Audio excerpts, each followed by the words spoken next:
ଆମେ ଘରେ ଏକା ଥିଲୁ। ତାପରେ ରାତି ଆସିଲେ 2ଟା ରାତିରେ ଆଉ ତାଙ୍କର ଆବାଜ ଶୁଣିକି ଆମେ ବାହାରିକି ପଳେଇଗଲୁ।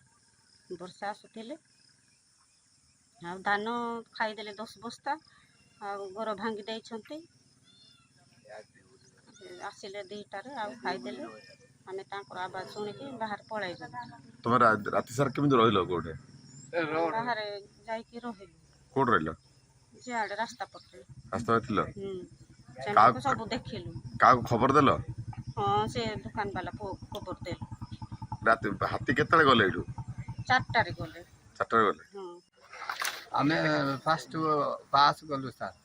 ପାସ୍ ଯାଇକି ଘରକୁ ଆସିଥିଲୁ। ସେତେବେଳକୁ ଏପଟେ ବାରିକାନି ଆସିକି ଏଇଟା କବାଟ ବାଡ଼ାଇଲେ ରାତି 2ଟାରୁ ଆସିକି ଭାଙ୍ଗିବାରୁ ଏଇଟା କବାଟ 2 ଥର ମାରିବାରୁ ଏପଟେ ଆମେ ବାହାର ପଟେ ବର୍ଷା ହେବାରୁ ଏପଟେ ଧାଇଁକି ରୋଡ଼କୁ ସେକାନି ଯାଇଥିଲୁ। ସେଠୁ ଆମ୍ବ ଗଛରେ ଠିଆ ହେଇଥିଲୁ ରୋଡ଼ରେ। ସେତେବେଳକୁ ଆସିକି ରାତି 2ଟାରେ ଭାଙ୍ଗିଦେଲେ। କେତେଟା ହାତୀ ଆସିଥିଲେ? 2ଟା ଆସିଥିଲେ।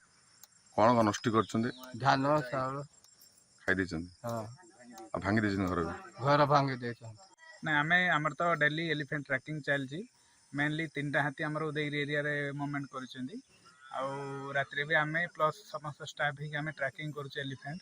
କିନ୍ତୁ ଦୁଃଖର ବିଷୟ, କାଲି ରାତି ବର୍ଷା ବି ହେଉଥିଲା। ଆଉ ଏଇ ଯେଉଁ ମିଖାଲାଲ ଭାଇଙ୍କ ଘରେ ରାତି ପାଖାପାଖି 2ଟାରୁ ଘଣ୍ଟାରୁ 2ଟା ଭିତରେ ସେଇ 3 ପଟରୁ 2 ପଟ ହାତୀ ଏପଟେ ଆସିକିରି ତାଙ୍କ ଘର ଭାଙ୍ଗି ଦେଇଛନ୍ତି। ଆଉ ତାଙ୍କ ଚାଉଳ ଧାନ ବି ନଷ୍ଟ କରିଦେଇଛନ୍ତି। ଆସବାବପତ୍ର ବି ନଷ୍ଟ କରିଦେଇଛନ୍ତି।